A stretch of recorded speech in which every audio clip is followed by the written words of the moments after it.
Welcome to Feast Week. It's the Progressive Legends Classic from the Barclays Center in Brooklyn, New York. Our second semifinal pits the 19th ranked Michigan Wolverines against the Oregon Ducks. And welcome everybody to Brooklyn. Doug Sherman along with Kara Lawson. We saw Villanova play extremely well in the second half in our first game. In our second matchup, Kara, we've got two pretty young teams, but each team has a similarity. Young teams and each coach anxious to come to Brooklyn to see how their young guys would handle being tested by a quality opponent. But you're right, both teams have stars. Joe Young for Oregon can light it up, averaging 26 points per game. And Karis LeVert, he's really improved his all-around game, averaging 6 assists. He's the key to the Michigan offense. Should be fun. Let's take a look at the starting lineups.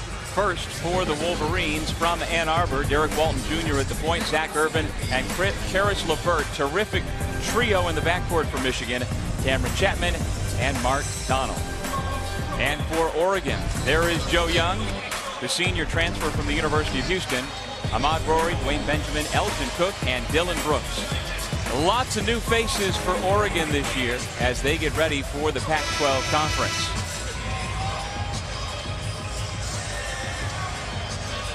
Michigan in the blue, Oregon wearing the yellow with the green lettering and trim.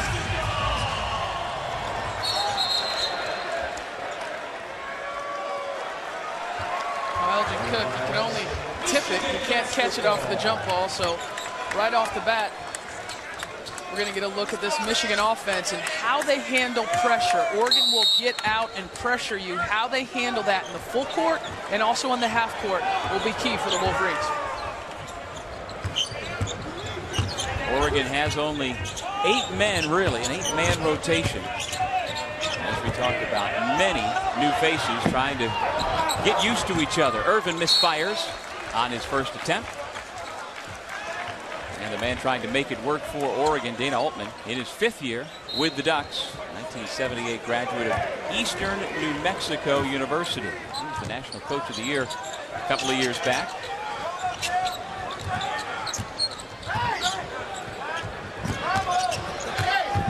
Cook looked like he may have been bumped after he left the floor. Walton kicks to LeVert.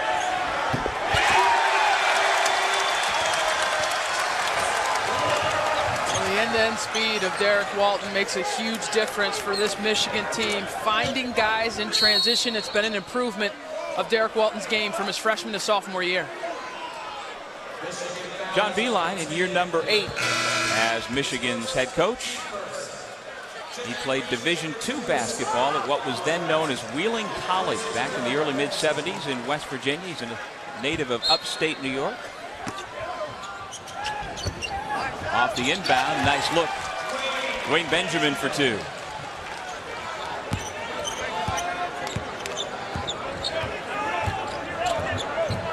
John Beilein electing to take Derek Walton out of the basketball game quickly there after that first foul. And at the point, Spike Albrecht. He plays starters minutes essentially. That's him with a lob pass. Terrific look to Cameron Chapman.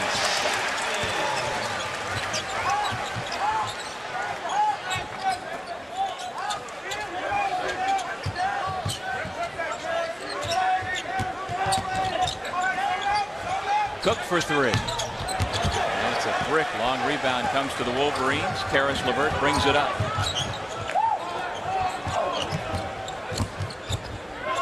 Albrecht to the corner. Nice shovel pass.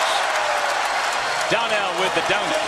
That's really good there. I mean, you see how balanced Michigan is on the offensive end. Great job by Spike Albrecht to really start that to get into the lane. And then Cameron Chapman, a guy that has not played well on the offensive end so far. So it's nice to see him get involved as Rasheed Cook, and that's what he does. He's going to drive hard right. Michigan have to contain penetration in this basketball game.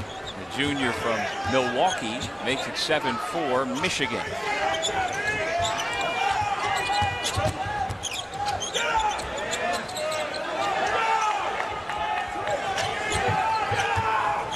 See a lot of same size switches for Oregon on the defensive end, but LeVert's such a tough cover.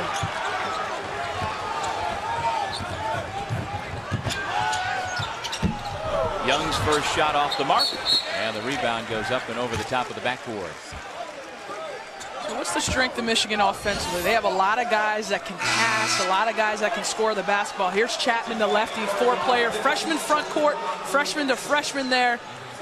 And Donnell with the finish. And you know, this is the area of growth for Michigan, and this is what John Beilein wants to see, what he gets out of his freshman front court players. They also have Ricky Doyle coming off the bench. How do they handle the increase in the level of competition here in Brooklyn? Young misses the lefty runner. He has 6 freshmen on this Michigan roster. Albrecht being hand-checked the whole way. Dylan Brooks called for the personal. I love Derek Walton and his end-to-end speed and transition. He makes this team electric. But Spike Albrecht in the half court, we've already seen it. His change of speed, his vision. He's crafty with the basketball, and he has the ability to get into little crevices and make plays off of the ball screen action. Chapman misses the iron. He's 0 for 5 so far this year from beyond the arc. Brooks, no. Young soars to the rim but couldn't get the roll. Another Oregon offensive rebound, and they'll pull it out. You know, Oregon's got some good looks at the basket on the offensive end. I mean, Joseph Young had a good open look in transition. We saw Elgin Cook with the pick and pop. They just haven't had any of them go down. A big key for Oregon in this basketball game, they've averaged 16 offensive rebounds in their first 3 games. So when they miss shots, they get second opportunities. That's a big emphasis for Michigan. If they don't give Oregon second opportunities, then they could find themselves struggling to score. Casey Benson's come into the ball game for Oregon, freshman from Tempe, Arizona.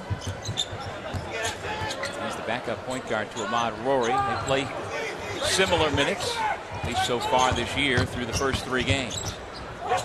Irvin. That is a sweet stroke for the 6'6" sophomore from Fishers, Indiana. And he's not shy.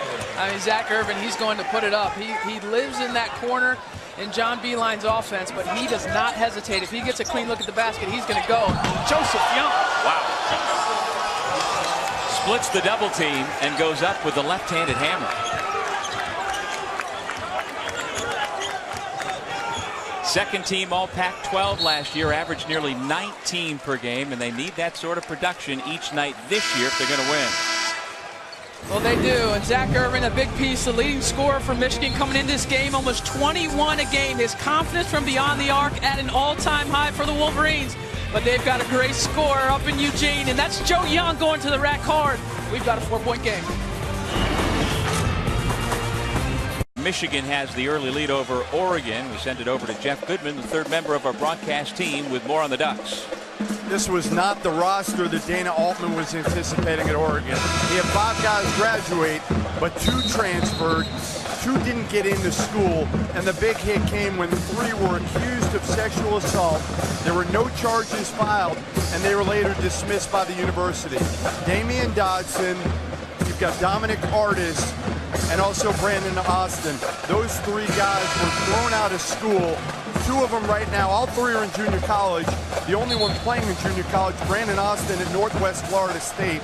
So this is a completely revamped roster for Dana Altman, and it's thin, painfully thin. Jeff, thank you. And yes, Michael Chandler, a 6'10" junior from Indianapolis. He's still rehabbing a meniscus injury. Didn't make the trip. He could be back perhaps by the time conference play rolls around, but the Ducks are just having to make do right now. Which will give him a little bit of size, and that's one thing that this team doesn't have. Really playing some wings at forwards, and we see Jordan Bell come into the game. He's really their one true post player, but 10 players Dana Altman lost off of last year's team. And you talk about turnover, really only Joe Young and Elgin Cook are returners that played meaningful minutes from a season ago. So a completely new team for the Ducks. Karis LeVert now with 5 points. 12-6 Michigan. Jaleel Abdul-Bassett with the basketball just into the game. He's been instant offense coming off the bench, averaging nearly 10 per game this year. This is a little 1-2. 1-1 full court pressure, 3/4 court pressure that Michigan will see after makes, sometimes after free throws. Nice job handling it there. Let's see if they can get into something. And Michigan plays with the 2 point guards out there together, Walton and Albrecht. And here's the Moose, Max Bielfeldt. Shot clock down to 4. Albrecht in trouble. And here comes Oregon. The lob, but unable to finish, Jordan Bell.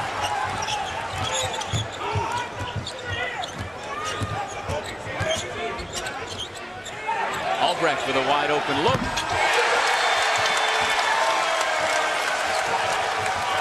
The junior co-captain with his first points of the night. Oregon the answer, and it's Joe Young. They're so fast. I mean, they can get up and down. This is an Oregon offense that's averaged 89 points a game through the first 3 games. And Joe Young, and he gets a lot of his points in transition. He's definitely someone Michigan has to find. Bell another rebound. After that last quick bucket by Young, Coach Beeline went right to the bench and got Ricky Doyle up. He's at the scorer's table. And Young starting to heat up. It's a 1-point ball game.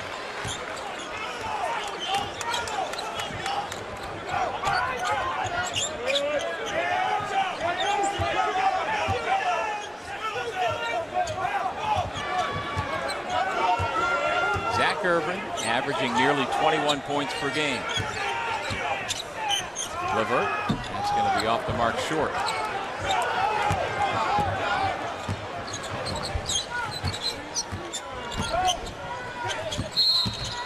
Out of bounds, Casey Benson.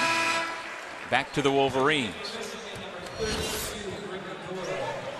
Oh, take a look at this play and how electric Oregon can be in transition. Joe Young, 26 points per game. And defensively, Michigan, as he frees it right here, nobody steps up on that ball screen. So if you're Michigan's post players, one, your first thought or your first job is to call the screen. Second, when you're using a screen or when you're calling the screen against Joe Young, you've got to step up and close that gap, not to let him get a free look at the basket. Young has 7 of Oregon's 14 points. Strong move along the baseline. Irvin with the finish.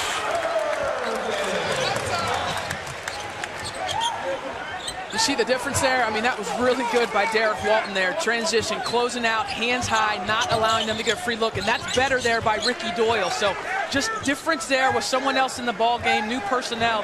Good job there by Michigan. And now you get Oregon in the half court, which is where you want them. Young to the corner. The 3 rattles out for Abdul Bassett. And it's Michigan basketball. I mean, that's the goal if you're John Beeline, is to get Oregon to play against your half-court defense, as many possessions as possible. The way you do that is you score, you have them take it out of the net, you have low turnovers, you try to get to the free throw line and make them play uphill in their transition game. Levert. No. One and done for Michigan. Young pulls it back out. Ducks down 3. Levert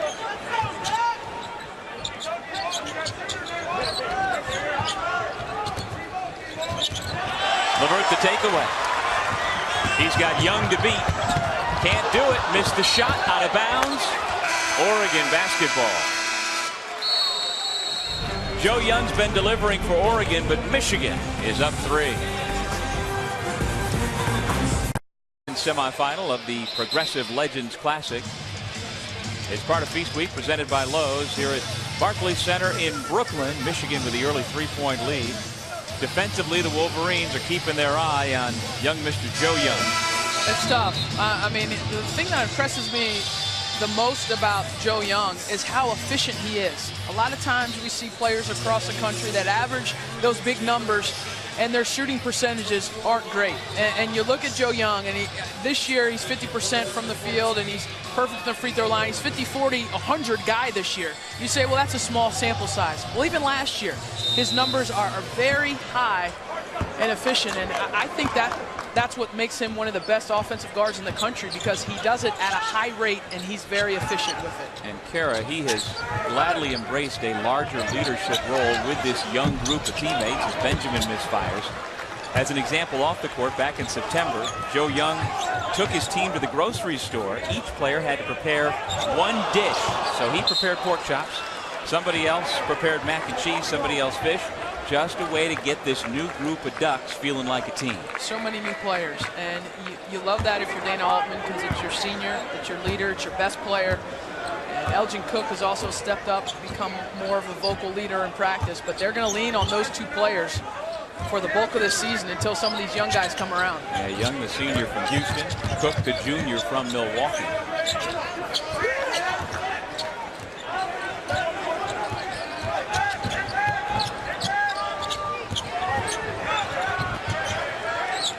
Seven to shoot. Rory gives back to Young. He's going to have to get up a shot. Air ball. Michigan with it. Looking to build on the three-point lead.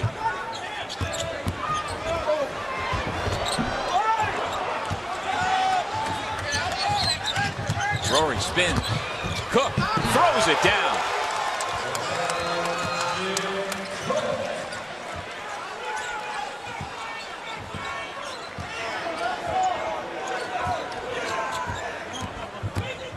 Spike Albrecht. Nobody picked him up. That's a great job by Albrecht, just attacking the press into the middle of that soft spot. And he's able to get all the way to the rim.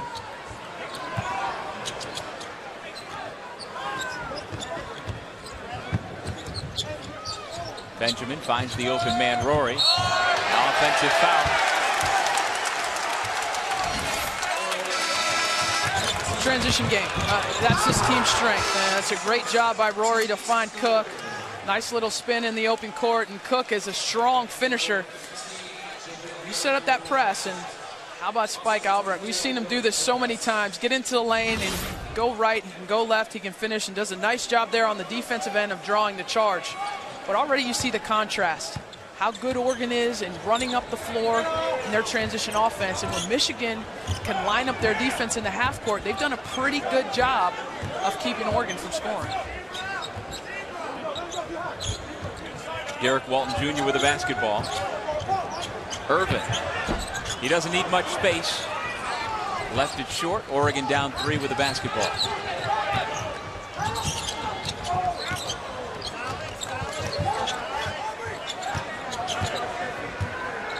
So how active the Michigan posts have to be defensively on these ball screens for Joe Young. Hard to check him one-on-one, particularly when they're running a lot of screens for him.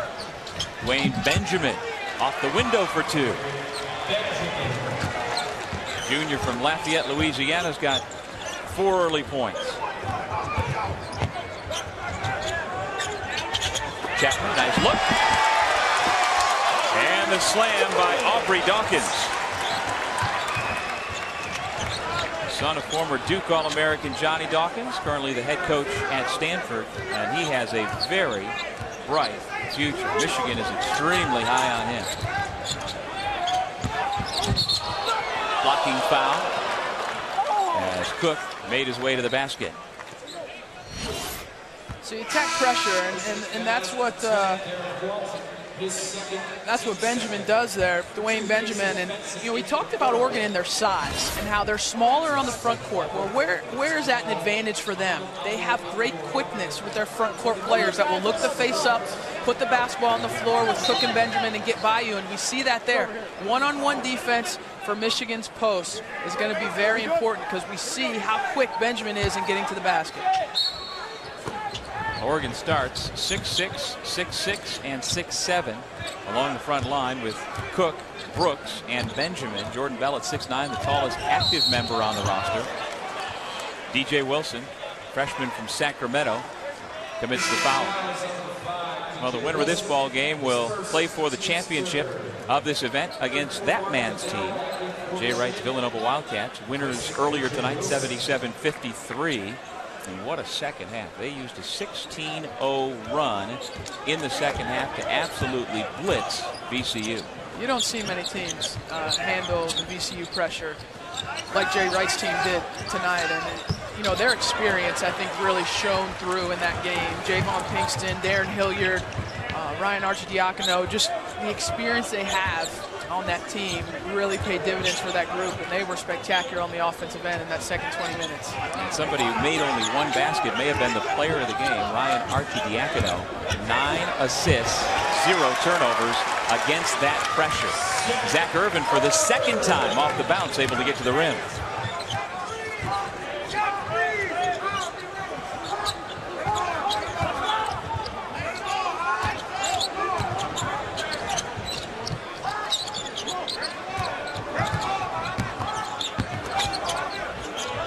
Cook back out to Brooks. Benjamin misfires. Terrace Levert, 6'6" junior from Pickerington, Ohio. Somebody who the folks of Michigan assume is going to be in the NBA next year. Donnell with his second field goal. Timeout, Oregon.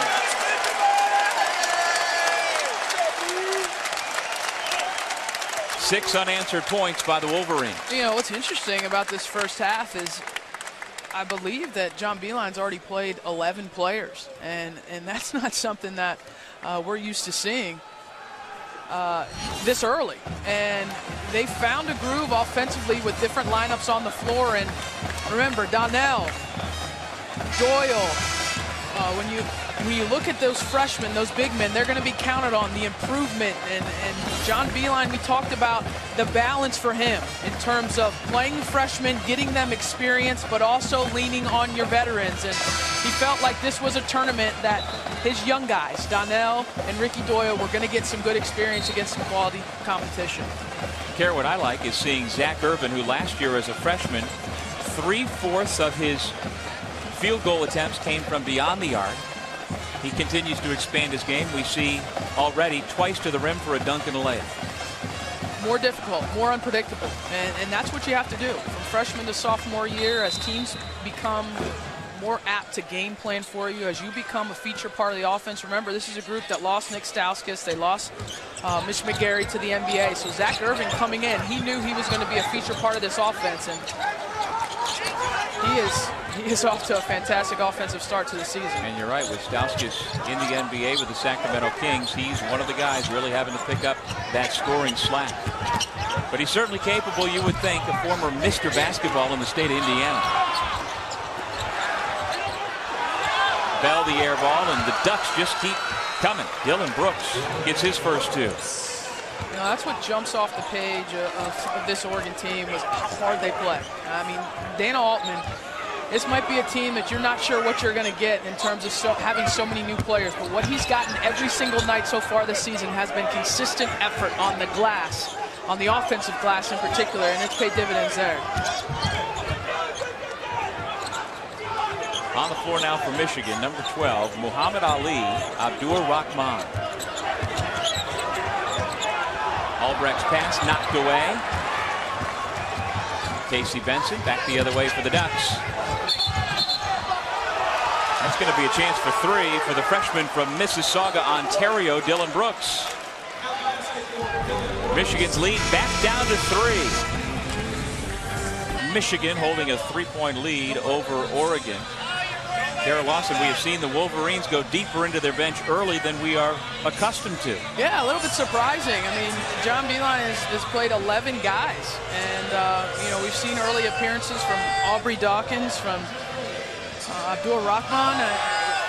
We've seen a lot of different players. I don't know if this is a function of the pace, because the pace has been really high, or as a function of trying to find the right combination to get what they want done on the defensive end. And I think that's been the reason why we've seen all 5 players, all 3 centers for Michigan here in the early going, has been trying to find somebody that's going to get back in transition, rebound the basketball, and defend those ball screens correctly.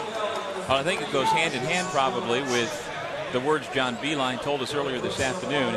His team is in a growth mindset. That's how he puts it, that he wants them to be thinking about growth individually and as a team.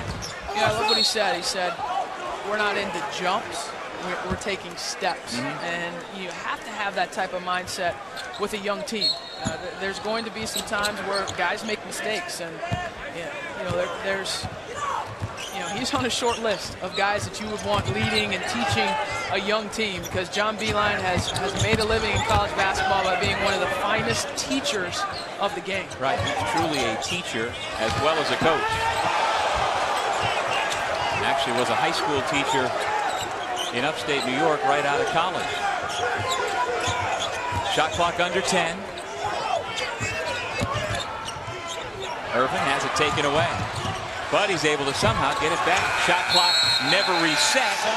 They say no possession change, and so it's a shot clock violation. How hard did Oregon play on that defensive possession? I mean, just impressive, and great job there by Jordan Bell just to come from the weak side and put it up. But Joe Young was switched on to Donnell, and he's able to hold his own there. Just a really, really good effort defensive possession there by the Ducks. Well, this Oregon team is 3-0, coming off a very impressive win that may not nationally catch the eye as Dylan Brooks hits the three.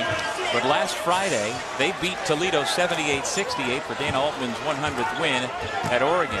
And that Toledo team is an extremely tough squad out of the mat. Let's send it over to Jeff. A late addition of the roster was Dylan Brooks, who just made that shot. A Canadian kid, played very well over the summer, was set to go to prep school, and he was a big pickup for Dana Altman. Kind of a Draymond Green type player, not a great athlete, just knows how to play, especially in the offensive end. He's got 7 points all in a row. He's got the last 7 for the Ducks, who've pulled back into a tie at 25 apiece. Well, really skilled. And so what Dylan Brooks allows you to do is a lot of pick and pop action. They'll run some ISOs for him at the top of the key. He's just a nice offensive piece to give some versatility and to give some offensive support to both Young and Cook. The other thing that his size and his ability to move his feet give them is same size switches. And so you'll see that from Oregon a lot. They can switch ball screen action because they have 3 to 4 players that are the same size guarding on the perimeter. Chapman gets 1 out of 2 from the line. Those, by the way, the first 2 free throws taken by the Wolverines tonight.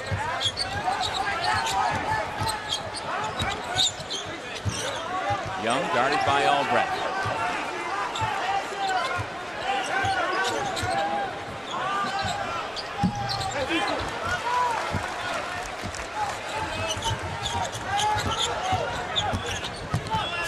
LeVert just throws it up toward the rim, and Ricky Doyle able to complete.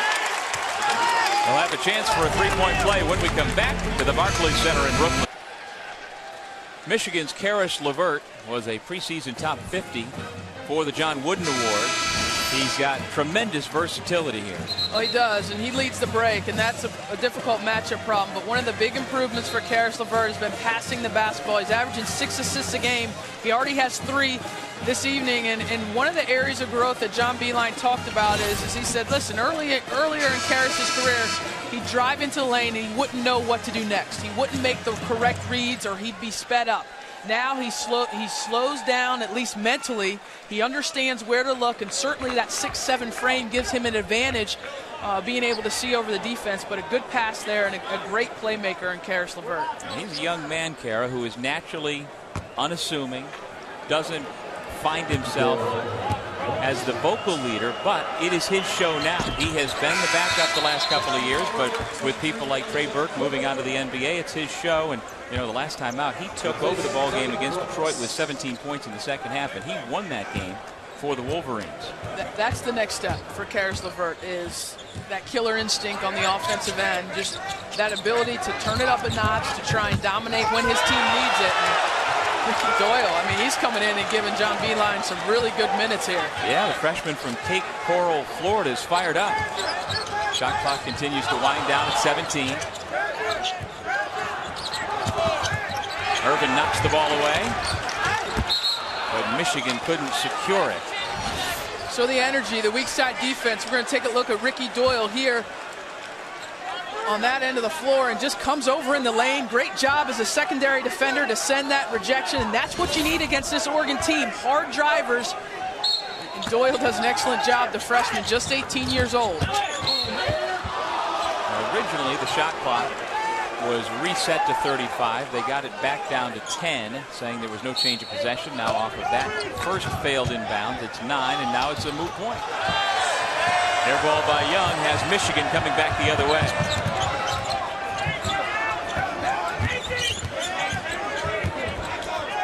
LeVert, bad pass. Young stepped in, took it away, and he's fouled by Albrecht.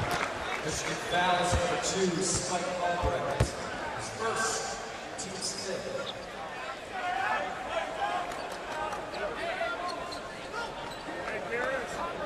15 foul. Non-shooting. Dwayne Benjamin comes back for the Ducks. Abdul Bassett takes a seat.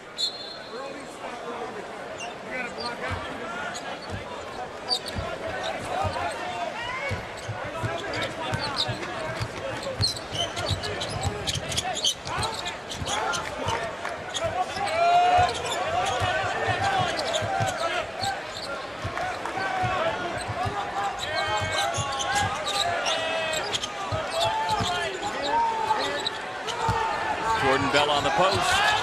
Tough shot. An air ball out of bounds. Michigan basketball. I love what Doyle's doing. I really do. I mean, he is getting out there, hedging on these ball screens, stopping the ball handler, getting back to his man in the post, and then fighting on the glass. I mean, he has really had a good last 2 to 3 minutes here on the defensive end of the floor. He's just 18 years old. John Beilein talked about the fact that a number of his players didn't go to prep school. They are fairly young for college basketball in this day and age. LeVert's another one. He's a young 20. Young, the lob, and the big finish by Jordan Bell. It's back down to a 2-point ball game.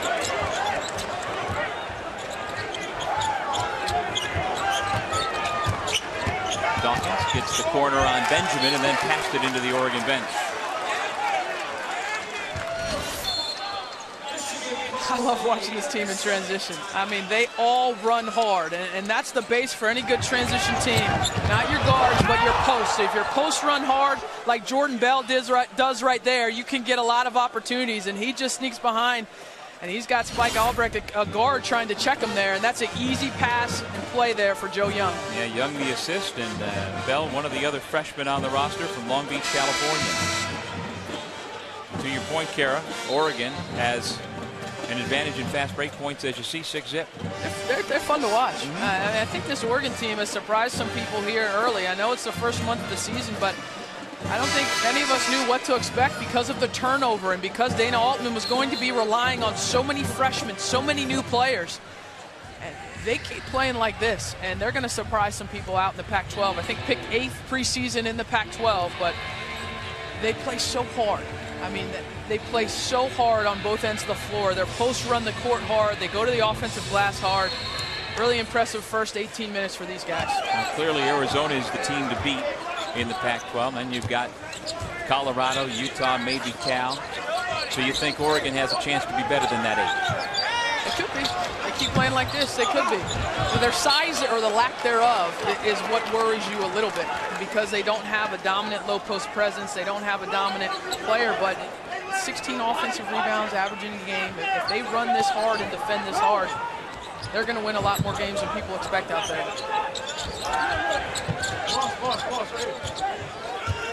There's some big teams out in the Pac-12, you know, Stanford. I mean, they've got some big guys, Reed Travis, Stephen Natch. We saw them here in this arena a couple nights ago. That's a travel.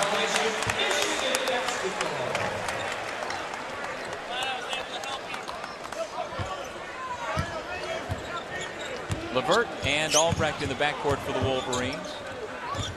Dawkins, Doyle, and Irvin also out there.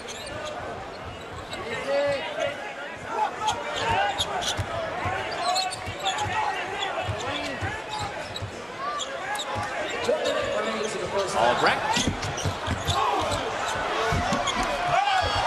Doyle still active.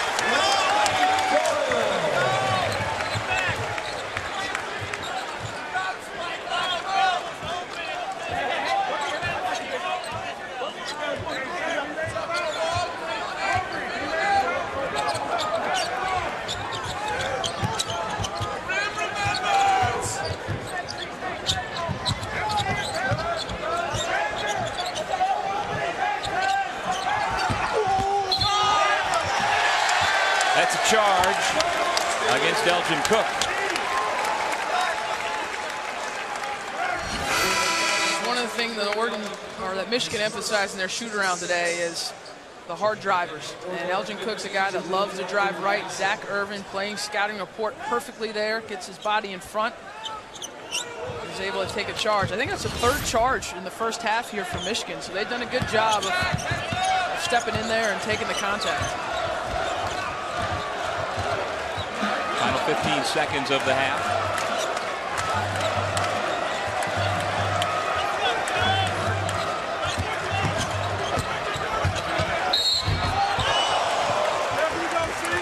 You know what I like about LeVert? He changes speeds a lot. With the basketball, you can never gauge how fast he's going. Nope, and that's something that he's had to learn because he's a focal point now. And changes speed, he's got a solid handle. I think it could be a little bit tighter in half-court situations, particularly when he's getting a lot of pressure, but his size and his ability, he's a player. He's a great all-around player, Karis LeVert is. And, you know, he's a good friend of his former teammate, Trey Burke. They were AAU teammates together, and it was Burke who actually led to LeVert being recruited by the Wolverines, and they used to have great one-on-one battles. That's a great way to learn if you're the freshman and sophomore trying to battle the established All-American. Absolutely.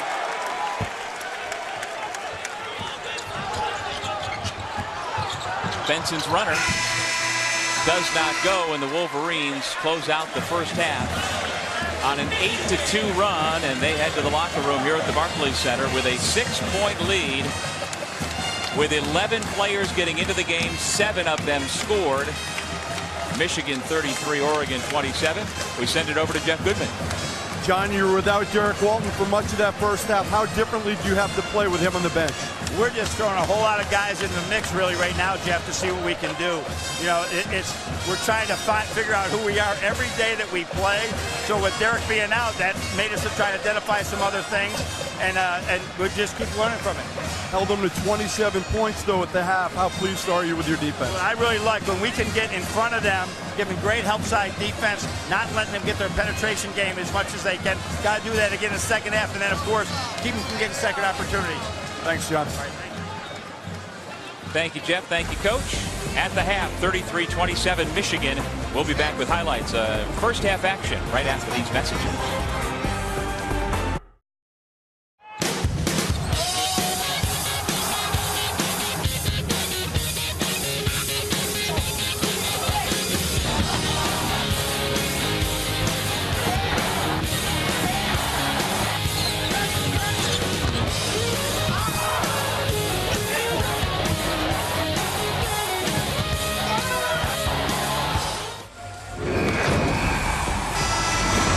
Welcome back to the Progressive Legends Classic. We're in Brooklyn, New York. Michigan with a 6-point lead over Oregon. With Karen Lawson and Jeff Goodman, I'm Doug Sherman. A look at the first half stats, and pretty even throughout. The difference in your mind from Michigan to lead by 6, Kara, is? Well, I thought their bench came in and changed the game. Specifically defensively, I thought Ricky Doyle gave John Beeline really good minutes on the defensive end of the floor, and their bench needed to step up because Derek Walton got those 2 fouls, and so Michigan showed that they have some quality depth there in the first 20 minutes. And the Wolverines start the same 5 as they did to begin the ball game. Likewise for Oregon, this is Joe Young. He had 7 points in the first half, came in averaging 26 per game. Bowling his way to the basket, but missing the first time is Elgin Cook, who tips in his own miss.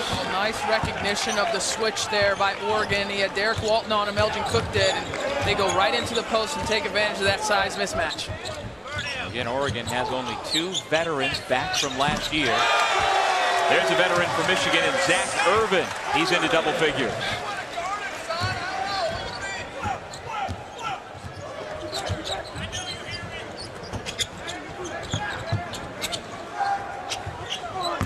Benjamin draws the contact, and he will shoot 2.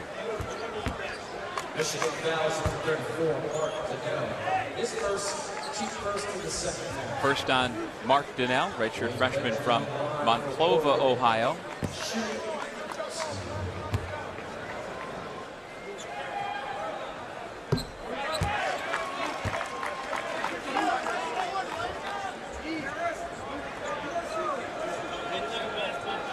There's a good look at Dwayne Benjamin, 6'7", 210, out of Northside High School in Lafayette, Louisiana. He was offered a number of Division I football scholarships. After playing junior college basketball, decided to come to Oregon, and there's some of that athletic ability. Offensive rebounds. One of the things that was surprising in the first half, Oregon had 8 offensive rebounds, which is right along their average. They came in averaging 16 per game, but they only had 2 second chance points. So that's got to be a point of emphasis for Dana Altman's squad here in the second 20 minutes as they're struggling to score in the half court. They've got to make Michigan pay when they get second chance opportunities. And Oregon doesn't start anybody taller than 6'7".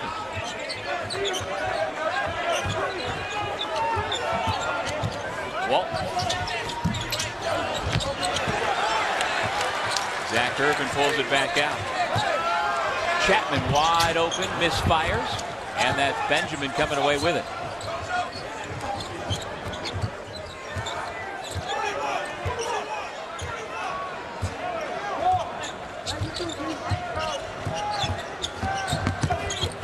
Young has his pocket picked, but the Ducks will keep it on the baseline. There's a good look at Dana Altman in his 5th year as head coach at Oregon. This is his 26th season as a Division I head coach. Had stops at Marshall, Kansas State, and Creighton most recently. Shot clock down to 8.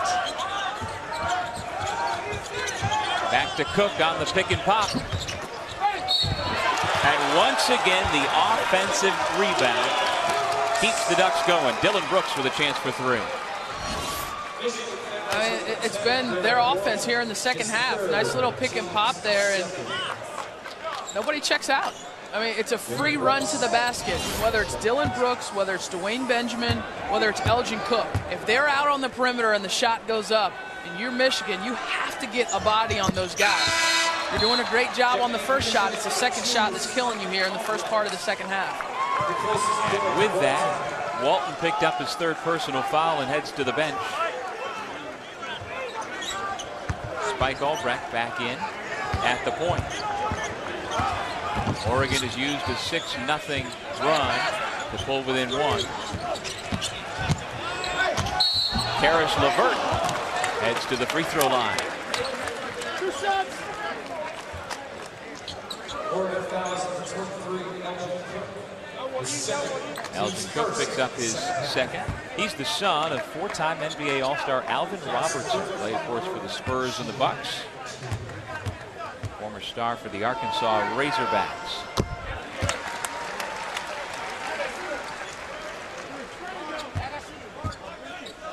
What do you see from Michigan here?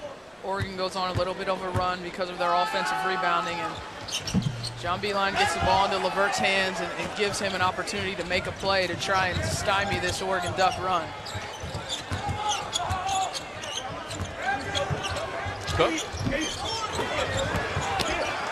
This time, 1 and done for Oregon.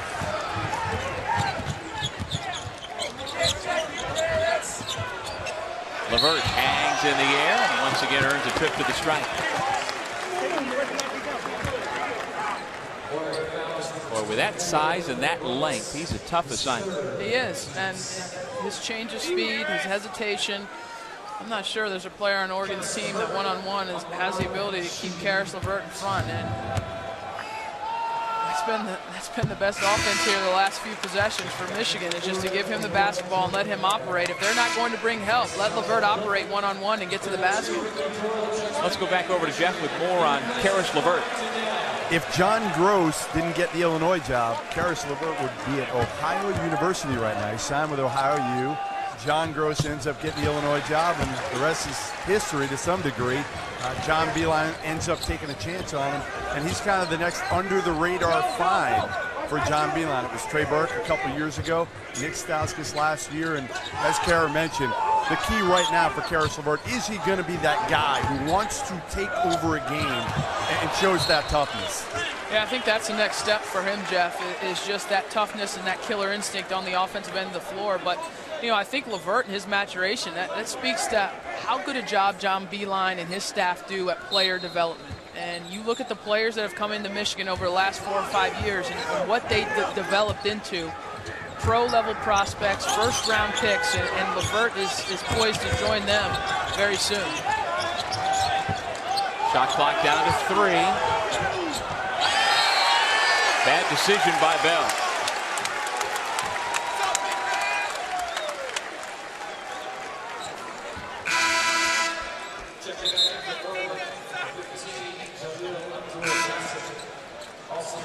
And while Karis LeVert is projected right now to be a first-round draft pick if he chooses to come out this year, there is a line of thought that he is a good student who wants to get his degree. His father, Darryl Sr., died of a heart attack in the summer of 2012, right before he became a freshman. Very close with his mom, Kim, his brother, Darryl Jr., and he would like to get a degree for his mom. And so Karis LeVert plays with that in mind. Now, by leaving a year early to go to the NBA doesn't mean he can't get his degree, but there is the possibility he could be back for a 4th year. He's going to have options. Yep. He's going to have options, and that's what you'd like to have. And certainly, Michigan loves having him in the program, and he's a guy that they're going to lean on. You know, this is a Michigan team that they start 2 sophomores and 2 freshmen, and Karis LeVert. So we've talked about how young they are, and so he is a central piece to what they're doing just because of the experience he has from the last 2 seasons in John Beilein's offensive system. And you know, LeVert was supposed to redshirt his freshman year. He's so young in his class, and they didn't feel like they needed him, but he wound up playing so well in practice that he earned a spot on a team that went to the national championship game, and he contributed all the way to Atlanta, where Michigan fell just short of winning a national title.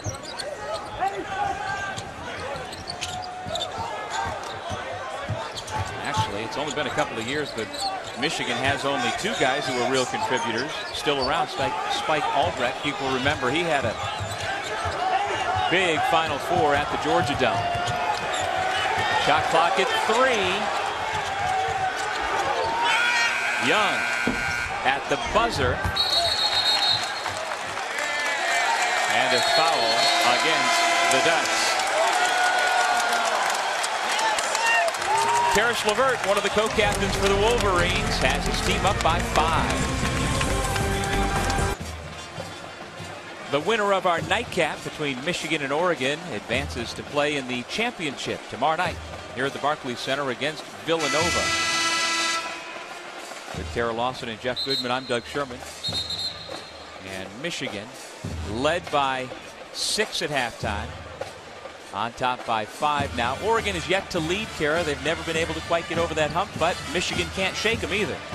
No, I mean, Oregon is staying in this basketball game just because of how hard they're playing on the defensive end of the floor, even though they have sent Michigan to the free throw line 11 times, and they've only been 4, but it's been their offensive rebounding. I mean, that has kept them in this basketball game because they've had a hard time solving Michigan's half-court defense, but they've been animals on the offensive glass. This is Oregon's first time away from home so far this season, coming in with a record of 3-0. One and done this time for Michigan. Joe Young. And he gets the roll. First 2 points for him here in the second.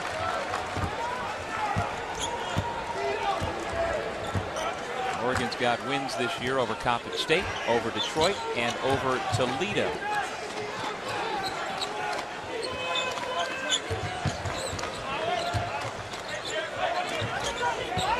Albrecht feeds the post. Chapman facing up, spins to the baseline. Nice job to stand and wall up by Elgin Cook.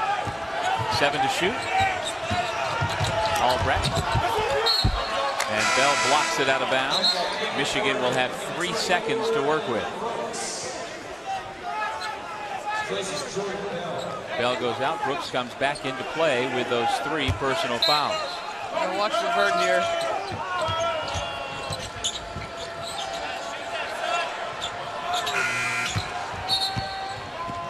Shot clock violation. Young did not have possession of the air ball before the horn blew. And Derek Walton comes back in, sophomore from Detroit. He's had a quiet evening, in part because of foul difficulties.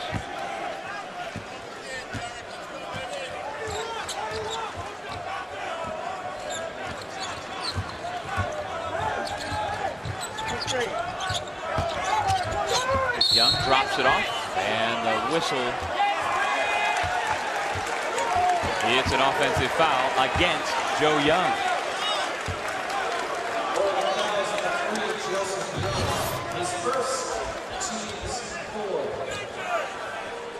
Yeah, nice job there by Ricky Doyle to step in there. Michigan was an emphasis for them, you know, before the basketball game, knowing that Oregon, they're hard drivers, and they've done a pretty good job on the attacks to the basket by the Ducks to get in there, take some charges, and get the basketball back. Let's see if Walton can help the pace of this Michigan offense in the half court with his speed. Yeah, LeVert traveled, yep. Yeah. So the Michigan drought continues. No field goals and going on 6 minutes. I just feel like the pace of their offense isn't great right now. And Walton has such great end-to-end speed. Let's see if he can kind of energize this group and get them moving and cutting at a good pace on that end of the floor.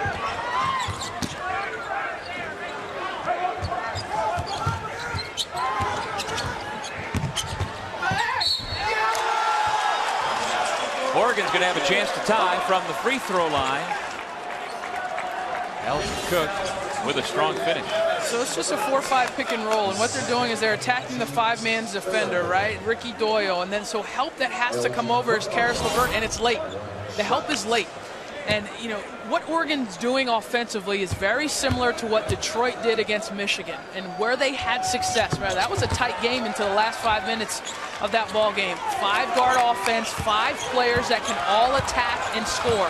So Michigan is going to have to solve that riddle, particularly when they involve the 5-player in that pick and roll action. For just the second time tonight, Oregon has tied Michigan. The last time was 25 all back in the first. Albrecht throws it up to the rim, but good defense by Oregon. Michigan will keep possession with 9 to shoot. And here's what can happen if you're Michigan offensively is it can't be Karis LeVert one-on-one. I mean, everyone's got to touch it. Yes, you want to feature him. Yes, you want him to get the basketball, but other guys need to step up and make plays, and Spike Albrecht does that right there. He does. He gets the maize and blue off the Schneid. First field goal in 6 minutes and 10 seconds.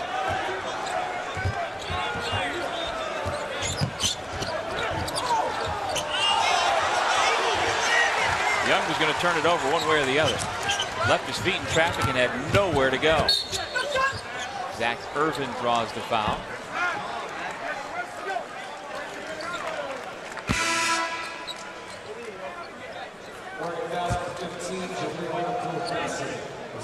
Jaleel Abdul-Bassett picks up the foul. Young man from Anchorage, Alaska, his second. By the way, he and his father, Claude Butler, have the distinction of being the only father-son combination ever from the last frontier, the state of Alaska, to both earn Division I men's basketball scholarships. Had a little uptick in intensity here the last couple of possessions. I like it.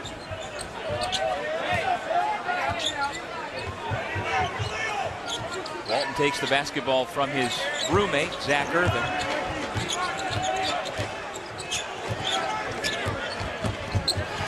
Irvin splits the defense for an easy 2.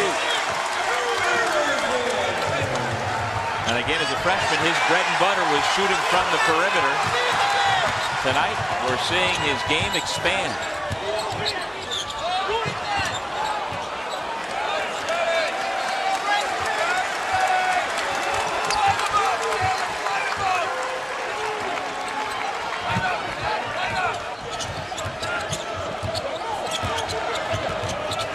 LeVert.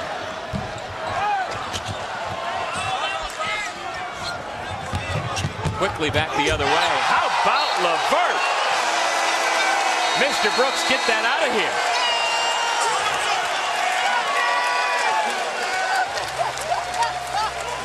Caris LeVert, we talked so much about his improved offensive game. How about the defense? Great job protecting the rim there for Michigan. Every time Oregon makes a push at Michigan, the Wolverines push back. I thought it was very important that they involve other players than Caris LeVert on the offensive end of the floor. And Michigan kind of woke up the last couple possessions. Zach Irvin with a nice drive and finish. And then on the other end of the floor, this is such a great block. I see it multiple times, and LeVert adds a little postscript there. I'm guessing he's not inviting Brooks to his holiday party. No. And those two, LeVert and Irvin, both have 12 points to lead the Michigan offense. Tied a moment ago, 40 apiece, but the Wolverines with 4 quick points to get back on top. That's for the defending regular season champs of the Big Ten. And Michigan won 28 games a year ago, 31 the year before. And this is a program that is on par with pretty much any in the entire country based on what John Beilein and his staff have built there in Ann Arbor. Absolutely. I mean, by any metric, right? By number of wins, by advancement in the NCAA tournament, by number of first-round picks over the last couple of years. So, you know, Michigan is right there, and for that program, I mean, last year was a great year because they were able to win their first outright Big Ten title in 28 years. So as proud a history as Michigan has had in basketball, it was quite the celebration in Ann Arbor for that group to do that. They've made the last 4 NCAA tournaments and off to a 3-0 start to the year here. Although with a lot of new faces, as we talked about, they've got the big 3 in the backcourt. Still trying to find themselves.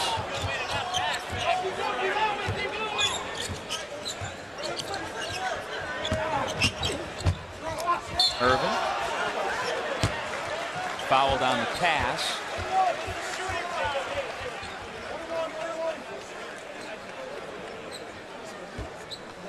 Seventh team foul, and so a 1-and-1 for Mr. Irvin. Out of Hamilton Southeastern High School in Fishers, Indiana. He was a teammate of Gary Harris, who went on to be a terrific star at Michigan State. Now the Denver Nuggets.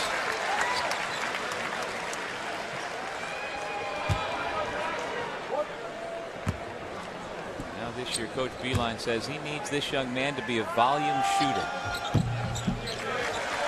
He's not shy about it. Nope. He'll put him up. He gets just a sliver of free space, and Zach Irvin is going to put up that shot. 6 unanswered points for the Wolverines.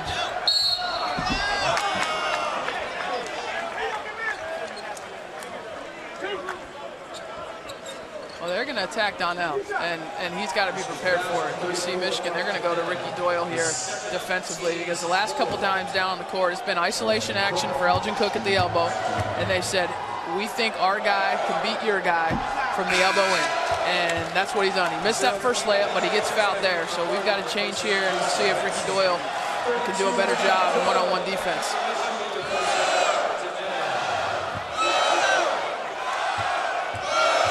A lot of Michigan fans here. Yeah, they've traveled well for the holiday week. And a big alumni base here in the metropolitan area as well. And a terrific crowd for our first game. A lot of Villanova fans.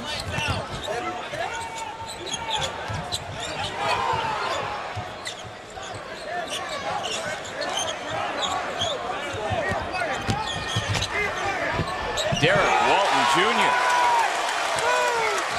His first bucket of the night comes with a little style.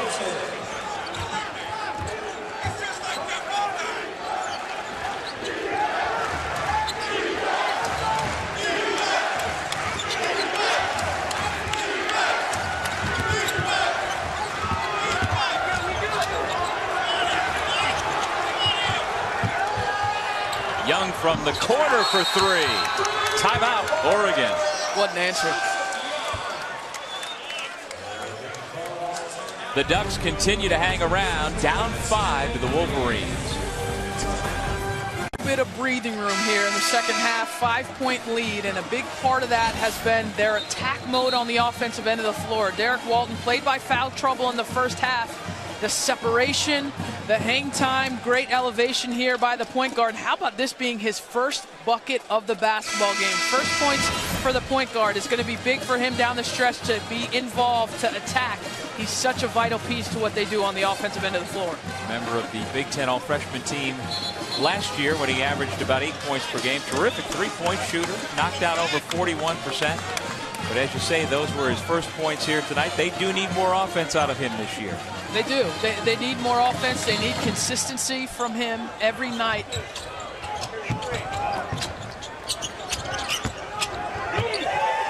Dangerous pass. 5 to get it across the timeline, and now with the defense dropping back, it's easy for Walton. Hold on the cutter. Wayne Benjamin, the guilty party, his first personal. And that's the 8th against the Ducks here in the second half. And this is what Oregon's going to have to guard against because they're in the bonus already. Michigan has done a really good job in this second half of attacking the basket with both LeVert and Irvin. And every time they foul now from here on out, it's an opportunity for 3 points. This lineup right here for John Beilein, I think, has been their best lineup to this point in the season. And it's his 4 perimeter guys. Yep. The 5 has been interchangeable depending on what night who's playing well, but you have the veterans, you have the players that have been in the offense. They seem to have a better flow when these 4 are in together. And all 4 of them are good free throw shooters. So with 10 minutes left and already in the bonus, the Wolverines have a chance to go to the line a lot.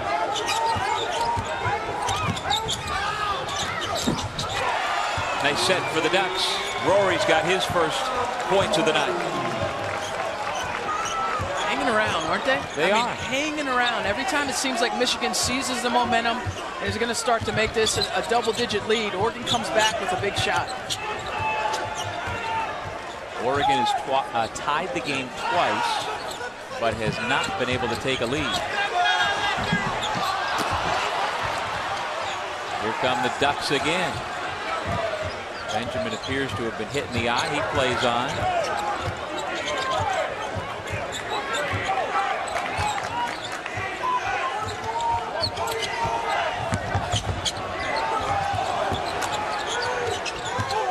Brooks fouled on the block.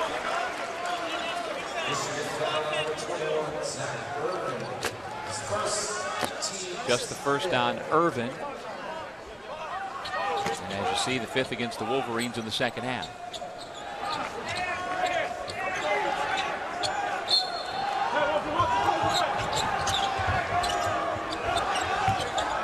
Brooks backing down the smaller defender. And with the extra attention he drew, nice job by Elgin Cook to cut to the basket. Well, that's the downside of this lineup, is that you have 2 small players in Walton and Albrecht trying to defend. So there could be a mismatch somewhere, and Oregon takes advantage of it. I tell you, Ricky Doyle has provided a nice spark at both ends off the bench. He's been physical. He's been really physical and attacking. Great recognition here by Doyle. Cook goes for the basketball, goes for the steal. You know, Brooks is a little confused because he thinks he jumps up straight, but he moves a little bit laterally there. And great attack there by the freshman. I've loved his aggressiveness on both ends of the floor here. And he's been a big lift for Michigan. Go back over to Jeff Goodman. Yeah, one of the reasons why Doyle hasn't played a ton, he's a true freshman. The other, he's just trying to pick up things defensively in a fairly complicated system for John Beilein. But, Kara, does he remind you a little bit of a poor man's Mitch McGary? Let's go poor man's Goodman. Yeah, let's go poor. McGary can go, and he was a super athlete. But I think Doyle, you know, you're right. The 5 player in this system, Jeff, it's difficult on the defensive end of the floor, but also on the offensive end of the floor because you're up at the free throw line. A lot of guys come from high school, and they're used to being on the low block as a 5 player, right? You're 6'9", you're 6'10", your coaches put you on a block. John Beilein puts you at the free throw line. He wants you to execute dribble handoffs. He wants you to screen and roll and slip. And so it's a big adjustment to come into this program, and he's got 2 freshmen that are trying to learn that. And McGary, early in his college career, was not an impact player like he turned out to be, that X factor in their run to the national championship game. McGary, by the way, among the wounded warriors for the Oklahoma City Thunder right now is Joe Young is slow to get up off the floor. But in fairness to Jeff's point, as we take a look at this charge, and Young is driving in there, and Doyle again. I mean, there's another opportunity for him stepping up. But in fairness to Jeff's point, McGarry came into Michigan older. He was an older guy when he started, and Ricky Doyle is just 18. And so the maturation, the growth that happens from a player from 18 to 20, who knows in 2 years what Ricky Doyle is going to look like for this program.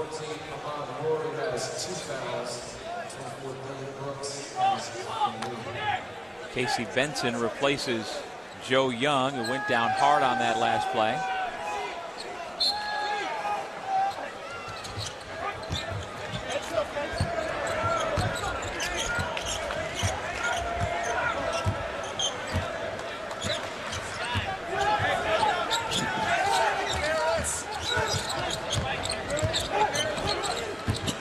LeVert draws the contact from Bell, and Bell comes away with the basketball.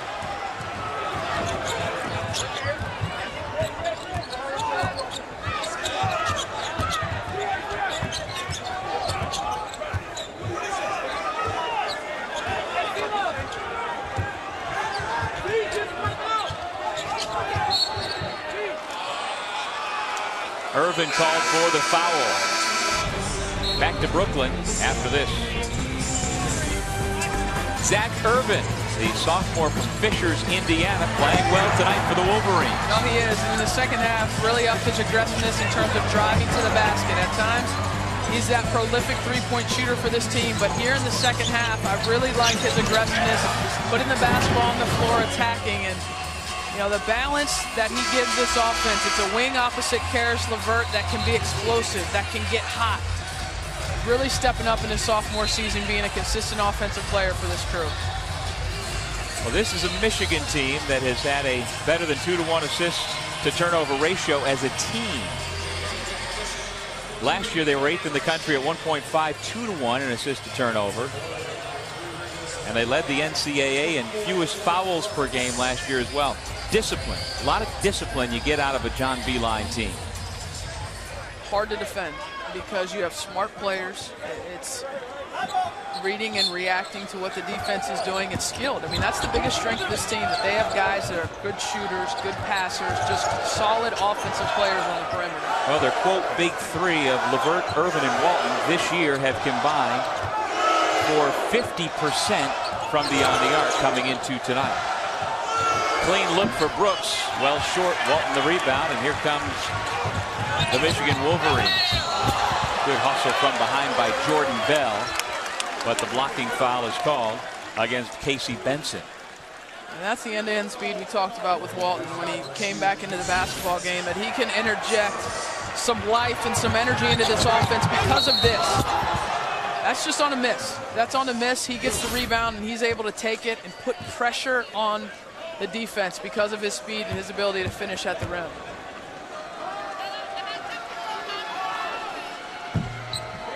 The lead stretches back to 5.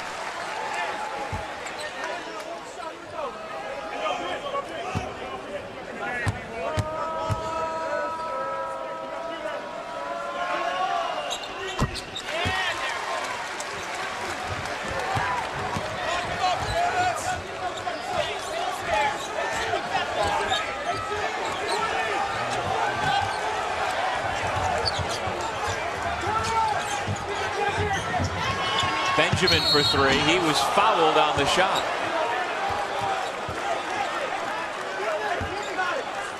Bad decision defensively by the freshman Cameron Chapman.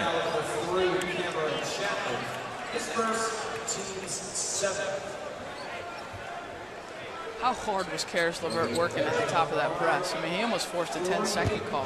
Just really getting after it one-on-one defensively.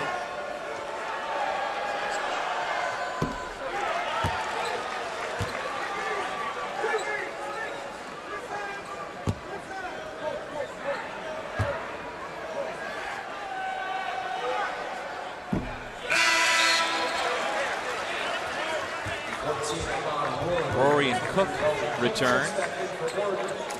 Bell and Benson go out. I had a feeling Albright was going to get Chapman, who just makes that foul, because, you know, we talked about it again, the comfort level of who's on the floor in a tight basketball game down the stretch. And just the comfort level right now for John Beilein is with his 4 returnees, is with his veterans down the stretch on the offensive end to make the right decisions, to make plays. Because remember, here down the stretch, their offense, the quality of their shots offensively is almost as important as their defense, because it keeps Oregon out of transition. Quality shot there by Walton. Brooks just got away with a carry. Ball got caught up in his midsection. Cook the rebound. Here come the Ducks again, back to a 3-point game. Timeout, Oregon. Now Michigan just cannot shake Oregon. The largest lead was 8.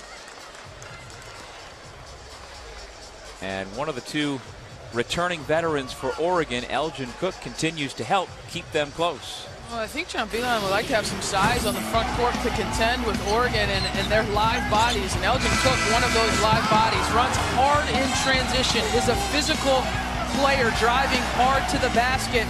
Offensive rebounding's been a big key. We see one-on-one in the post, taking advantage of mismatches, getting the offensive tip. That is the danger of this smaller lineup for Michigan. They're going to have to rebound with Oregon and keep them off the offensive glass. You've been talking about it all night, getting on the offensive glass. Oregon has 11 second chance points, Michigan only 2.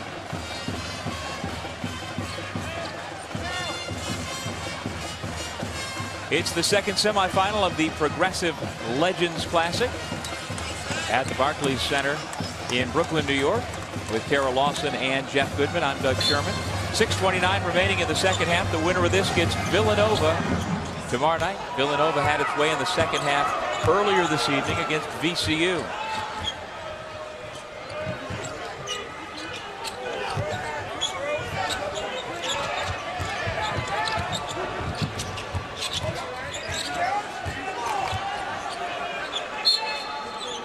Timeout, Michigan. So what did John Beilein not like about that, and what's he telling his guys at this point? Well, you know, it just comes down to execution here late in the game. So Flo, he might have not have liked the look that he had or what they were trying to execute. I think here in a situation where you have 15 seconds left, you're drawing up a specific play for a specific player or a scheme that the defense is doing. So I wouldn't be surprised if LeVert or Irvin get the look, because they've been so good in one-on-one ISO situations here in the second half.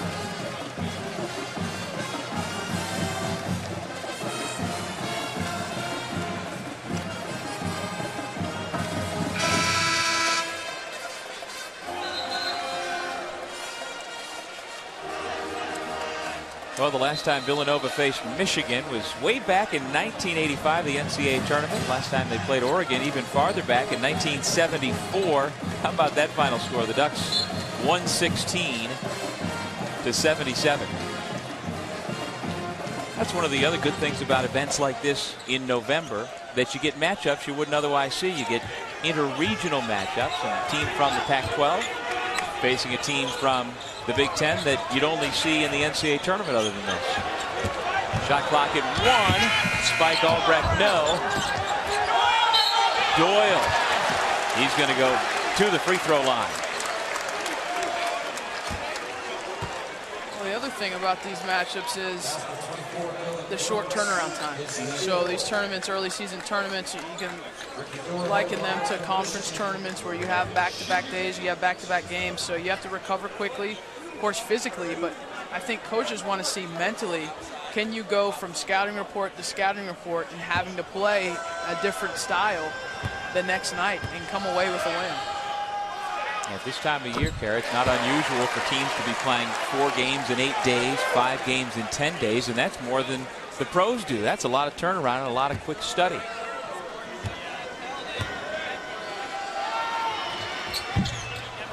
Doyle gets 1 out of 2.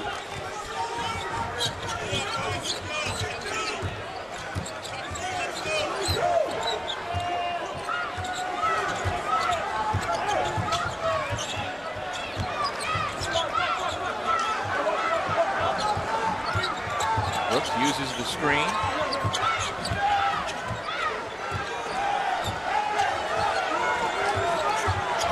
under 10 to shoot. Brooks with 3, leans in, shoots an air ball, gets it back. There was a reset on the shot clock. Yeah, there was a reset, and there shouldn't have been.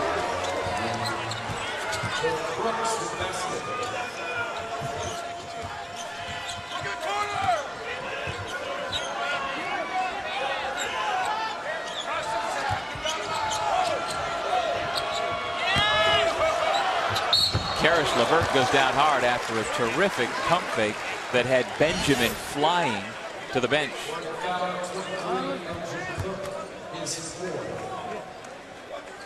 Yeah, from our angle, you and I thought it didn't look like it hit.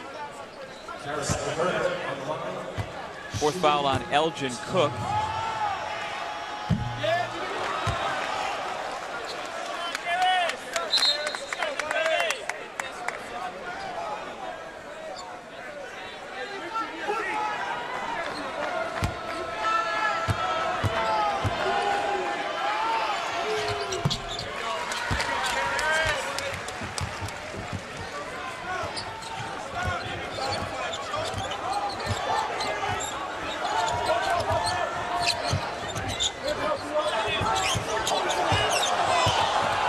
Brooks backs his way down, misses the turnaround.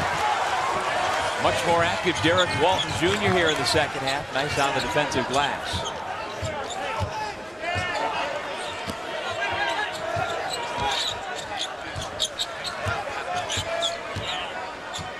LeVert pulls the trigger.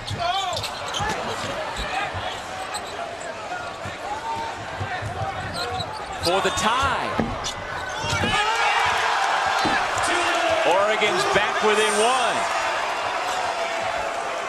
The freshman from Canada providing energy for the Ducks.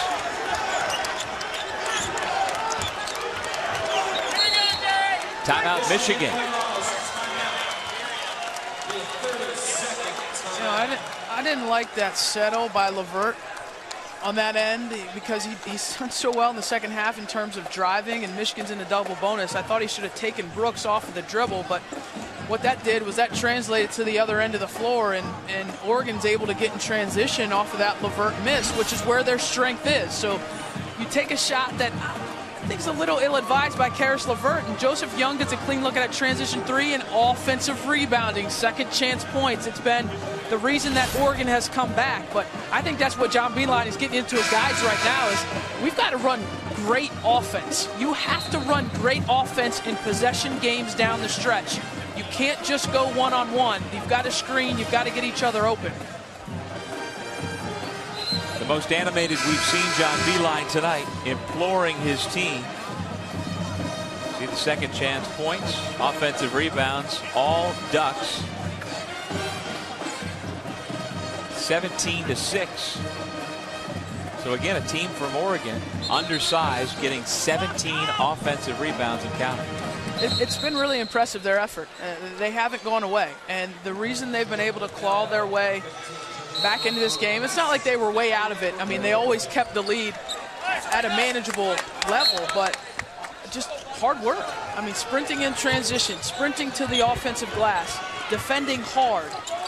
Certainly they fouled a lot here in the second half, but it's been an impressive performance by the Ducks. See there, and that's it right there. Abdul Bassett picks up the personal foul. 56-55. Just continue hanging around. Welcome back, everybody, to Brooklyn. Michigan 56, Oregon 55. Michigan has led by as many as 8 here, but as you've called correctly all night, and from the first time you and I started talking about the Ducks earlier in the week, you talked about how hard they play, and we have seen that manifest itself. You know, a lot of people didn't know what to expect from Dana Altman's team this year. This is a team that lost 10 players from the roster a season ago, returned only 2 regular players as far as the rotation, and Joe Young and Elgin Cook. So a lot of new pieces to have to fit in a short amount of time, and I've been really impressed with Dana Altman's group. They're 3-0 coming into this game, undefeated on the season, and they have given Michigan everything that they can handle here in the first 36 minutes of this game. And they tied it up at 25 apiece in the first half, tied it again earlier here in the second at 40 apiece. But Karis LeVert and the Wolverines won't relinquish that lead. Get it done at the free throw line.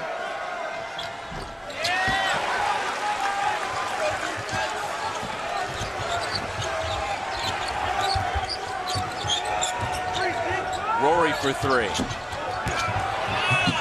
With a hand in his face, but another offensive rebound. Another 50-50 ball that comes to the Ducks.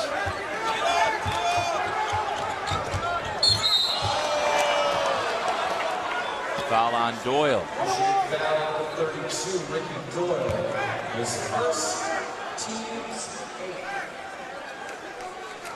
Eighth team foul against the Wolverines, so Young to shoot a 1-and-1. Well, you don't love the foul there by Ricky Doyle because it puts one of the better free throw shooters to the free throw line for Oregon, but you have to love how aggressive he was on that hedge because you cannot allow Joe Young to turn the corner. If he turns the corner, you have more problems. So he's going to have to figure out a way to move his feet and keep Joe Young in front of him without fouling. Now Young is only halfway to his season average of 26 points per game. Kara, have you seen anything from the Michigan defense that has held Joe Young in check? Well, they've locked into Oregon in transition. They haven't allowed him to get any free looks. Joe Young gets a lot of his baskets in transition, on the wing, shooting threes and getting to the rim. And so Michigan's transition defense, I think, for the most part, has been pretty solid. That's also why Oregon only has 57 points. They come into this game, they average 89. So they've controlled the pace of Oregon's offense.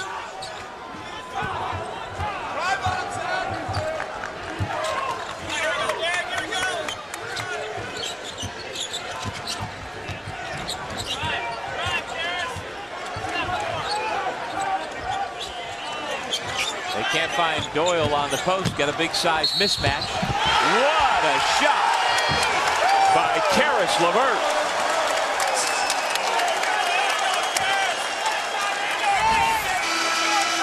Now, this is a big boy play right here. I mean, going one-on-one, his best option here in the second half has been attacking. He's had a number of these drives. This is the first one that he's finished through the contact, been able to get the and one.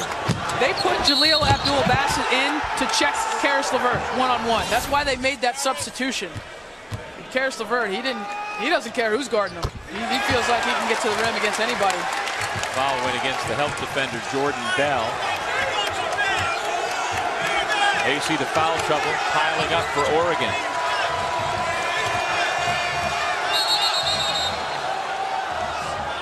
The official calls time as Benjamin went down in pain, but should there have been a traveling violation? Let's see right here. Oh yeah, looks like he might have stepped on LeVert's foot. He kept he kept his dribble.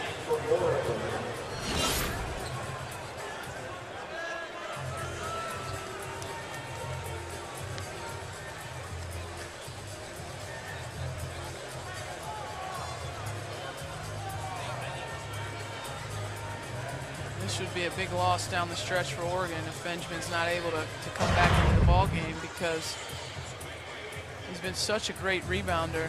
Yeah, we see him just, I think he might have caught LeVert's toe right there. Yeah, I think so. Yeah, right there. I see the hop after he already, his pivot foot hop there. But that left foot rolled right there. Yep. He's trying to keep his dribble going. And so in 8-man rotation, looks like it's going down to 7 with significant foul trouble across the board. Yep.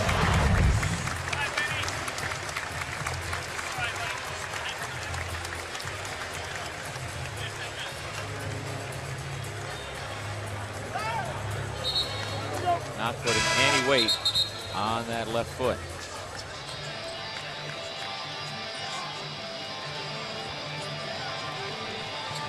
So it's Cook, Rory, Brooks, Young, and Benson, the 5 on the floor for Oregon. LeVert, Irvin, Walton, Doyle, and Albrecht out there for Michigan.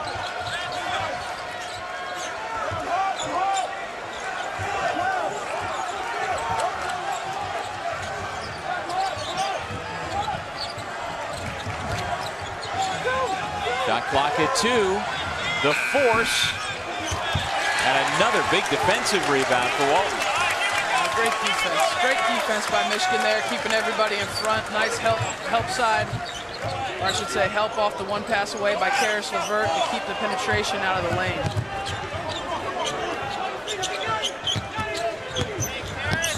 LeVert again attacking the basket this time. Couldn't get the finish. Young spins into the block. Free throws upcoming for Oregon.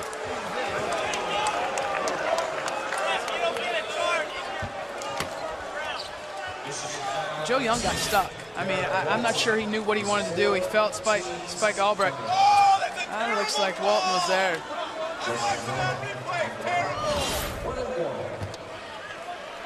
So Walton picks up his 4th.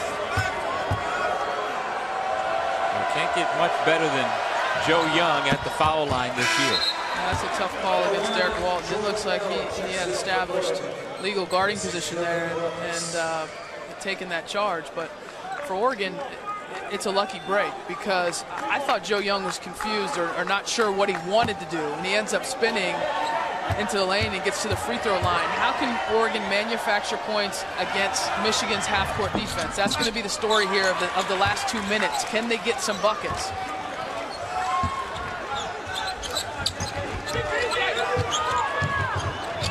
I like the substitution here by Dana Altman to put Jordan Bell into the game, give you some protection, give you some size at the rim to go against those LeVert and Zach Irvin drives. Irvin in trouble. Nearly throws it away. 15 on the shot clock. Another Michigan timeout, leaving John Beilein 1.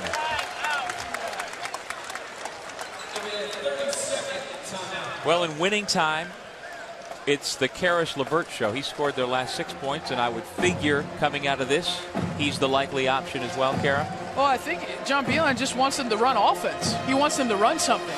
You can't get too much into one-on-one, but certainly if the ball lands in the hands of Karis LeVert, he's going to attack, as we see Benjamin going back to the locker room, so it looks unlikely that he will return to the game, and that's a big loss for Oregon here down the stretch because of his ability to defensive rebound. But I think he just wants them to run their stuff. Run your stuff, cut hard, and something will come out of that if you run it well. And Michigan at times has gotten disjointed, and that's why we've seen John Beilein take a couple timeouts mid-offensive possession, halfway through. Albrecht will be the trigger man on the sideline for the Maize and Blue. Shot clock at 10. Here's LeVert. Back to Irvin. That's running some offense.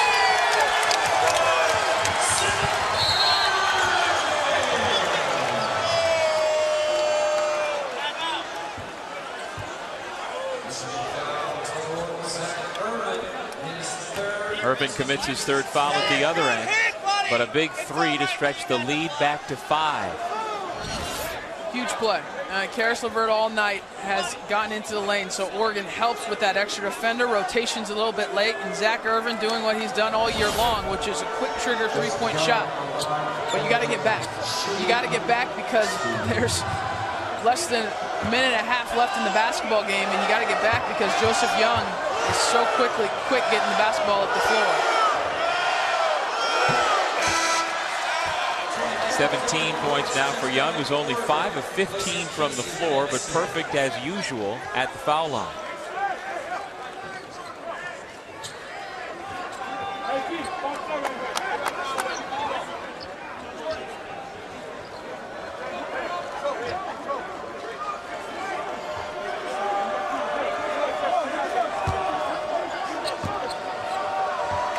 See if we see that 1-2-2 pressure after this free throw. Oregon's been pretty consistent with that in the second half. See if they can fall into something, fall into a steal, fall into a deflection here.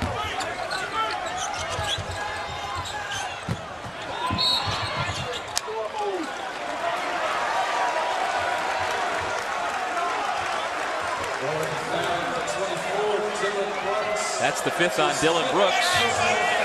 And so that bench gets a little shorter. Well, this talented freshman for Oregon has certainly drawn the attention of the Michigan fans here in the building. He has a big upside ahead for the Ducks. Played well tonight, but his night is over. Number 2.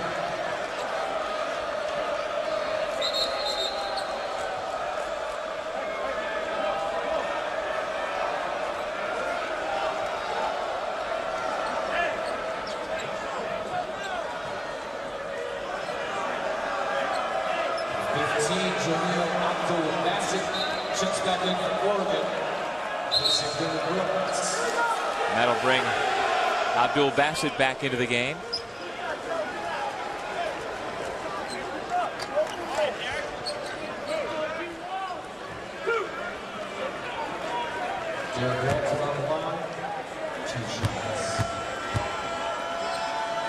Walton's 2 for 2 tonight.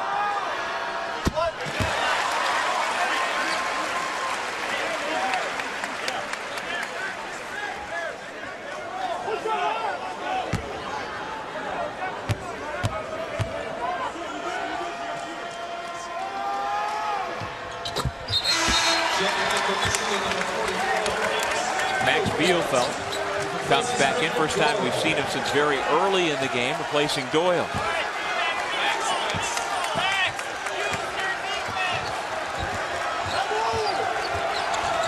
Young crosses over Irvin and draws the foul.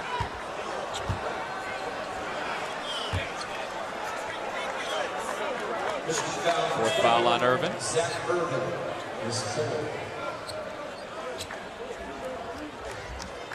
We haven't really gotten to see Michigan defend Oregon in the last 3 possessions, because the last 3 possessions, Joseph Young has drawn the foul and gotten to the free throw line. So that they're giving back their 2-possession lead if Young are to make both of these without time going off the clock. It's just not the way you want to play with a multiple possession lead down the stretch. Offense defense switch again. Doyle back in. Bielfeldt out. And just like that, 2 more free throws for Joe Young. And if you're Oregon, you're just telling yourself, all we need is 1 stop. All we need is 1 stop. It's a 1-possession game. Don't foul. Let's get 1 stop and then try to push it quickly. Oregon's last 8 points, Kara, have come from the free throw line, and all from Joe Young. 1 minute left in regulation.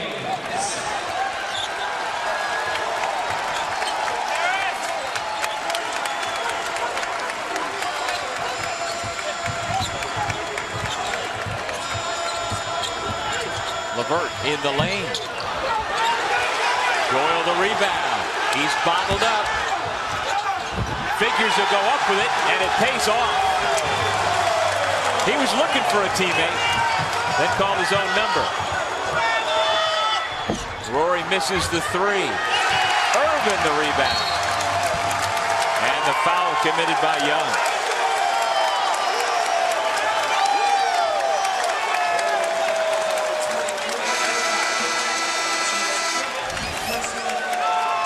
Ricky Doyle. I mean, he has been the guy off of the bench tonight. Offensive rebounding has been all about Oregon, but in probably the most important possession in the game, it's the freshman Ricky Doyle with the offensive rebound for Michigan and the putback to stretch it out. And that might be the cushion that the Wolverines need to finish this game off. He has been so good off of the bench for this team on both ends of the floor tonight.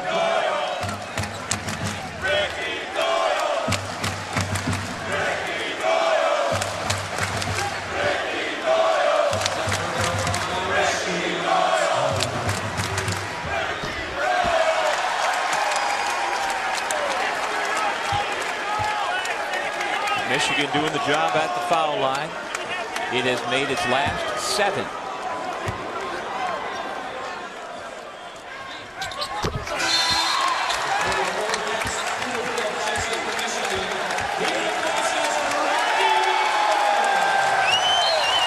Are we in Ann Arbor or are we in Brooklyn? Maybe Brooklyn, Michigan.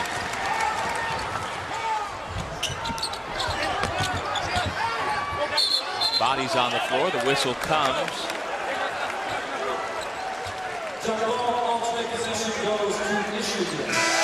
Michigan basketball on the alternate possession.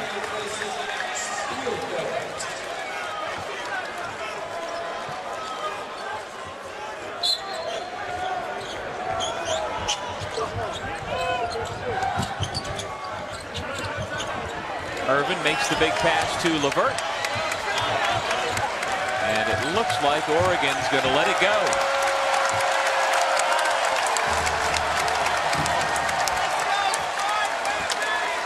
Michigan just would not relinquish the lead. An impressive win, 70-63 for John Beilein's club. So for Carol Lawson, I'm Doug Sherman saying so long from the Barclays Center in New York, where the final score, Michigan 70, Oregon 63. Karis LeVert and Zach Irvin lead the way for the Maize and Blue. To watch this entire game on replay, as well as other games on our family of ESPN networks, log on to watchespn.com or download the Watch ESPN app. This has been a presentation of ESPN.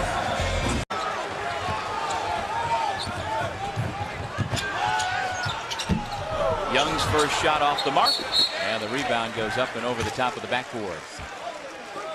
So what's the strength of Michigan offensively? They have a lot of guys that can pass, a lot of guys that can score the basketball. Here's Chapman, the lefty, 4-player, freshman front court, freshman to freshman there, and Donnell with the finish. And you know, this is the area of growth for Michigan, and this is what John Beilein wants to see, what he gets out of his freshman front court players. They also have Ricky Doyle coming off the bench. How do they handle the increase in the level of competition here in Brooklyn? Young misses the lefty runner.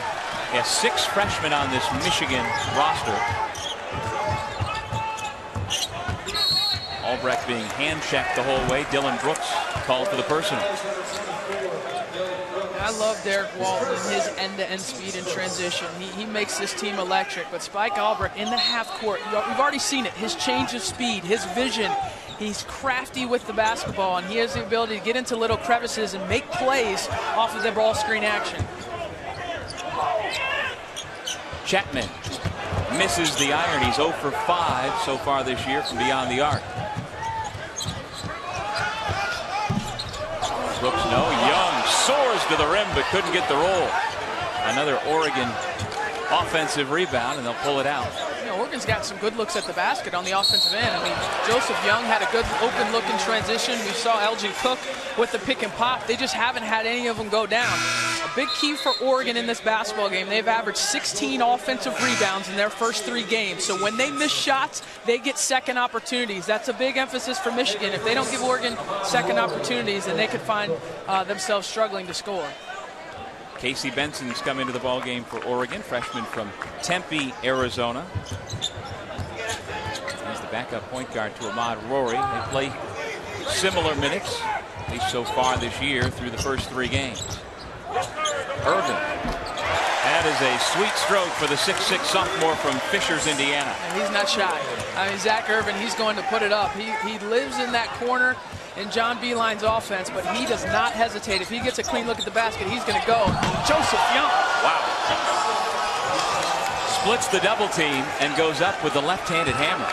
And plays with the 2 point guards out there together, Walton and Albrecht. And here's the Moose, Max Bielfeldt. Shot clock down to 4. Albrecht in trouble. And here comes Oregon. The lob, but unable to finish, Jordan Bell.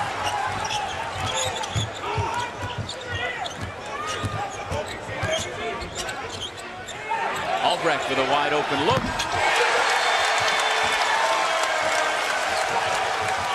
The junior co-captain with his first points of the night. Oregon the answer, and it's Joe Young. They're so fast. I mean, they can get up and down. This is an Oregon offense that's averaged 89 points a game through the first 3 games. And Joe Young, he gets a lot of his points in transition. He's definitely someone Michigan has to find. Bell another rebound. After that last quick bucket by Young, Coach Beilein went right to the bench and got Ricky Doyle up. He's at the scorer's table. And Young starting to heat up. It's a 1-point ball game.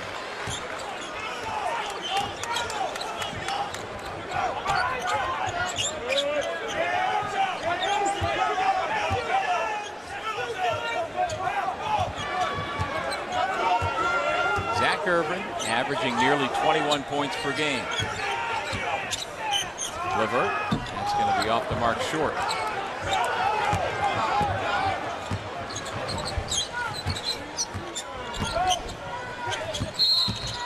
Out of bounds, Casey Benson. Back to the Wolverines.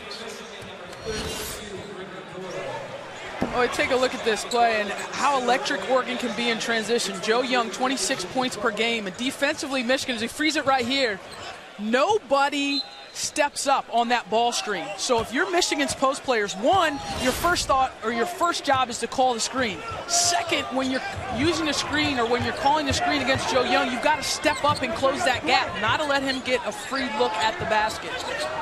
Young has 7 of Oregon's 14 points. Strong move along the baseline. Irvin with the finish.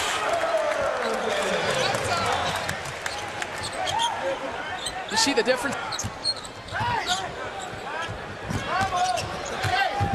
Cook looked like he may have been bumped after he left the floor. Walton kicks to Levert.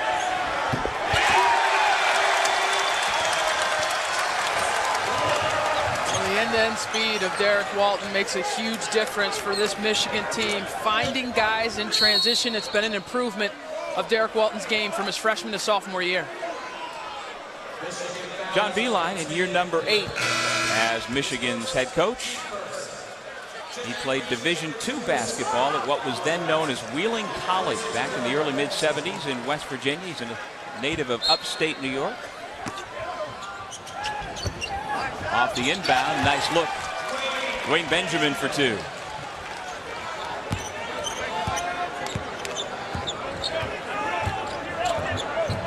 John Beilein electing to take Derek Walton out of the basketball game quickly there after that first foul.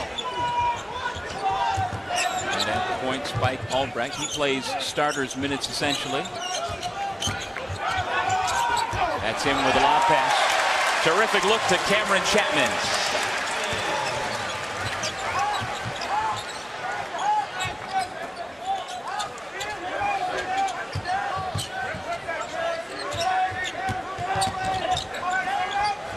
Cook for 3. That's a brick. Long rebound comes to the Wolverines. Karis LeVert brings it up.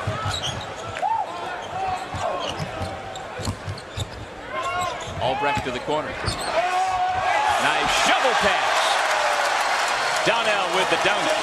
That's really good there. I mean, you see how balanced Michigan is on the offensive end. Great job by Spike Albrecht to really start that, to get into the lane. And then Cameron Chapman, a guy that has not played well on the offensive end so far. So it's nice to see him get involved as you see Cook, and that's what he does. He's going to drive hard right. Michigan have to contain penetration in this basketball game. The junior from Milwaukee makes it 7-4 Michigan.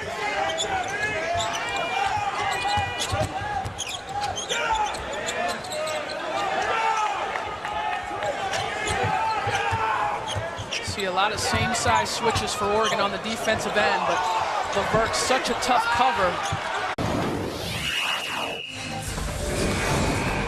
Welcome to Feast Week.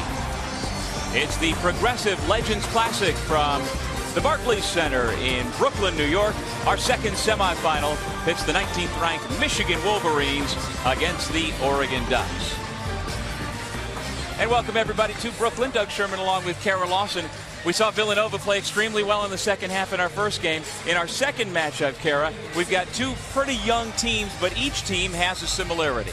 Young teams and each coach anxious to come to Brooklyn to see how their young guys would handle being tested by a quality opponent. But you're right, both teams have stars. Joe Young for Oregon can light it up, averaging 26 points per game. And Karis LeVert, he's really improved his all-around game, averaging 6 assists. He's the key to the Michigan offense. Should be fun. Let's take a look at the starting lineups. First for the Wolverines from Ann Arbor, Derek Walton Jr. at the point, Zach Irvin and Karis LeVert. Terrific trio in the backcourt for Michigan, Cameron Chapman and Mark Donald. And for Oregon, there is Joe Young, the senior transfer from the University of Houston, Ahmad Rory, Dwayne Benjamin, Elgin Cook, and Dylan Brooks. Lots of new faces for Oregon this year as they get ready for the Pac-12 Conference.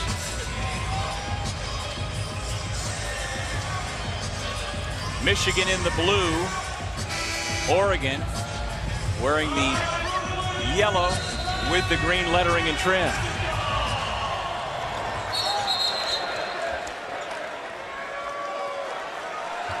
Elgin Cook, you can only tip it. You can't catch it off the jump ball. So right off the bat, we're going to get a look at this Michigan offense and how they handle pressure. Oregon will get out and pressure you. How they handle that in the full court and also in the half court will be key for the Wolverines. Oregon has only 8 men, really, an 8-man rotation. As we talked about, many new faces trying to get used to each other. Irvin misfires on his first attempt.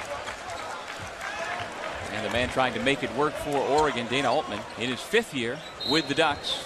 1978 graduate of Eastern New Mexico University. He was the National Coach of the Year a couple of years back.